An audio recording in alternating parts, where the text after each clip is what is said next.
Dean Cain, new movie, and Trafficked, a Parent's Worst Nightmare comes at a perfect time because January is Human Trafficking Awareness Month. It's very important to have not only the talks that take place everywhere, but also that this type of media serves another purpose. Tell me about that. Well, I don't think people, especially here in the United States, are aware of how prevalent human trafficking is. It's unbelievable. It goes on all 50 states. We feel sort of insulated about, oh, that happens in some other country somewhere else. No, it happens right here in the United States. And we don't talk about it enough. We don't shine a light on it about enough. We're not making people aware of it enough. I'm glad January is Human Trafficking Awareness Month. That's amazing. But I think people need to watch this movie. If you're a caring parent, you need to watch this movie. And the frightening thing is, I'm also in real life, I'm a police officer. I'm a sworn sheriff's deputy in Frederick County, Virginia, and I'm a sworn reserve police officer in Pocatello, Idaho. And I take it very seriously. And part of what I work on there is the what they call ICAC, the Internet Crimes Against Children. And we try and part of that is human trafficking. And it's unbelievable how much it happens in every community. You'd think it's not there, but it's there. And we need to talk about it, shine a light on it, and make people aware so that we can interdict and stop this stuff from happening. I think that one of the wonderful points in the film is that precisely it makes you understand that this is not something that happens to other people. It's something that could happen to your own family inside of your own home, and presents a situation as it could happen in reality. Because as I understand, this is based on many cases that were observed. And so the movie was constructed upon that, right? It's horrible to be able to say, but we could do a weekly show on this within each case. There's so many cases we could do it and never run out of material. There's so much to it. So it's awful. And, all of us, I have my son is 20 years old. So he's sort of past that era of being in danger, if you will.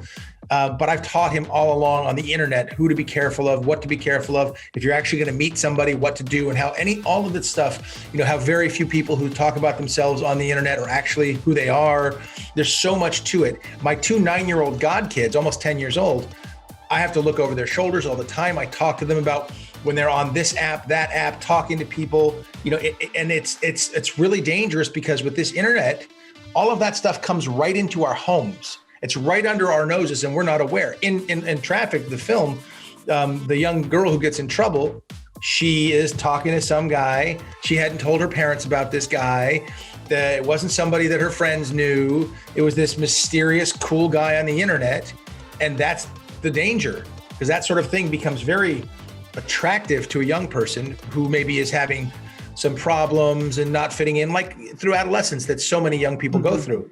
And then all of a sudden, here's somebody paying attention to me and they seem to know everything about me and they care and I want to go see them and spend time with them. And then it's not what you think it is. And that's the real danger. Tell me about the preparation or the construction of your character of John Dalton for this film. John Dalton, I liked playing this character. There are lots of things that are particular, right? You really work on details for him.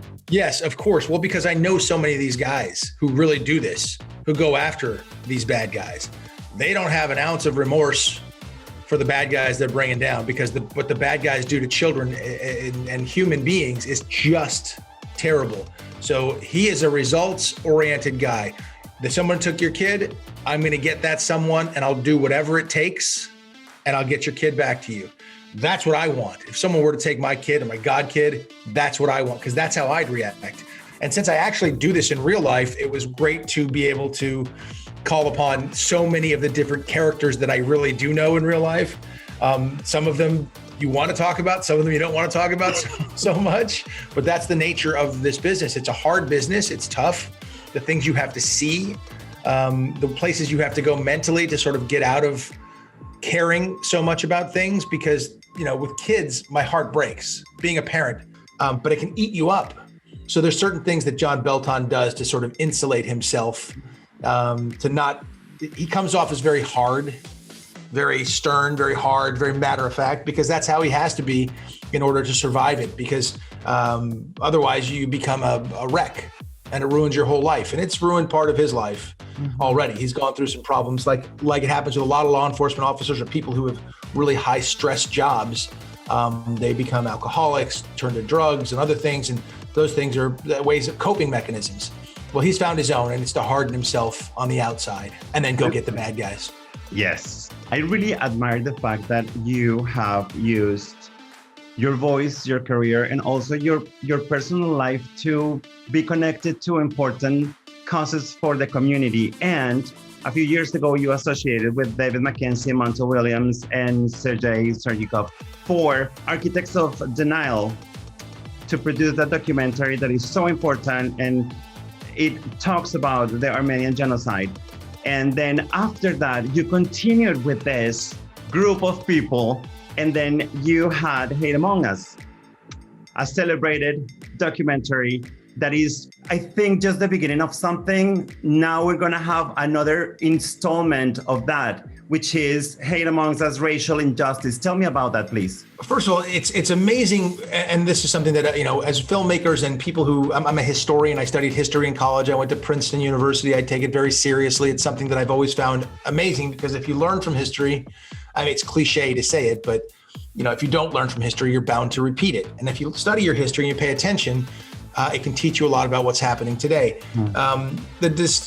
So much of what's happening today is not new. But people have sort of forgotten about it. I'll start with just the Armenian genocide. Nobody really knew. I didn't know about it. I never studied it in history, but I learned about it, made this documentary. It was fabulously received. People became aware of the Armenian genocide. I lobbied Congress. Congress and the Senate both passed bills that recognized the Armenian genocide. My next job was going to be to work on the president, to get them to the president to acknowledge the Armenian genocide. There's politics involved, but there's no doubt that it happened. We also warned about this area called Nagorno-Karabakh, or Artsakh, which currently now has been in a war. We warned about it because we knew it was coming.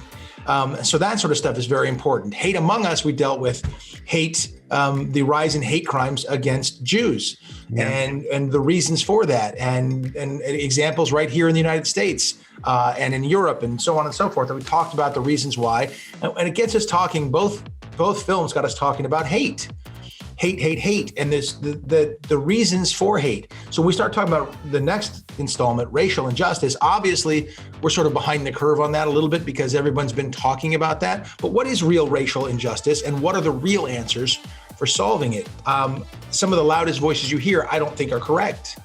And they make a mockery of the situation, and they turn people into victims. And there's so many, even in my Twitter bio, I quote Martin Luther King because I believe in what he had to say. Especially in my Twitter bio, the quote that he has is I have a dream speech, and he said he had a dream that one day his children, I'm not gonna quote it perfectly, he dreamed that one day his children would live in a world where they're judged by the content of the character, not the color of their skin. And that is that's the message for every one of these films. It doesn't matter what your ethnicity, your religion, your racial makeup, any of that. It matters the content of your character. And that's where hate comes in. It's like you have to be taught to hate.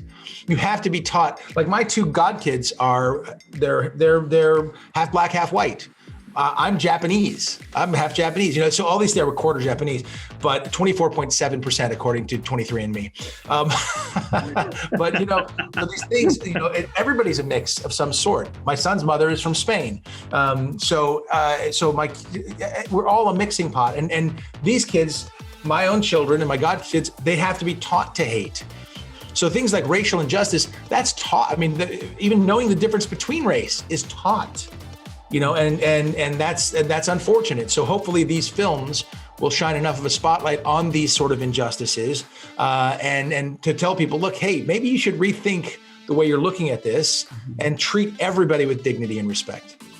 That next installment of Hate Among Us is going to be part of the 2021 edition of your festival, Impact Humanity Television and Film, that I understand because of what we're living is going to be virtual, right? Well, yeah, it has to be virtual right now because nobody can travel. My son's grandmother was coming over from Spain and she got stopped in London, and no, she's not coming over. She was supposed to be here for the holidays. because her daughter was having surgery and blah, blah, blah. But there's a million reasons, but no, they said no. They stopped her in Spain and said, I stopped her in London and said, no, you're not going through.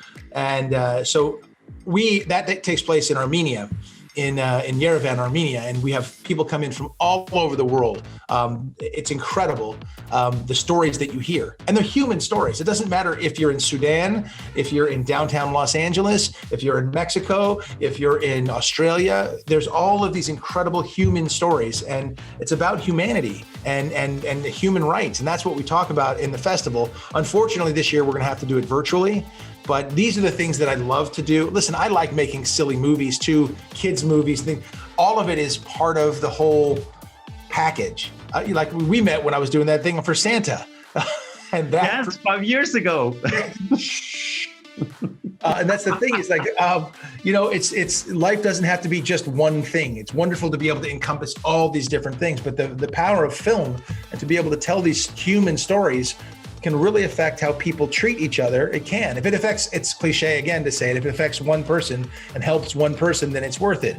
But I think these films can help hundreds and thousands and millions perhaps change their perspective on whether it's a racial injustice or the Jewish faith or the reasons people hate or Armenia or so on and so forth. But it really comes down to the reasons people hate. And I really believe at its base level, it's taught. Hate is taught. It is taught. My last question is regarding Heroes on the Front Line, which is interestingly going to be aired on CW.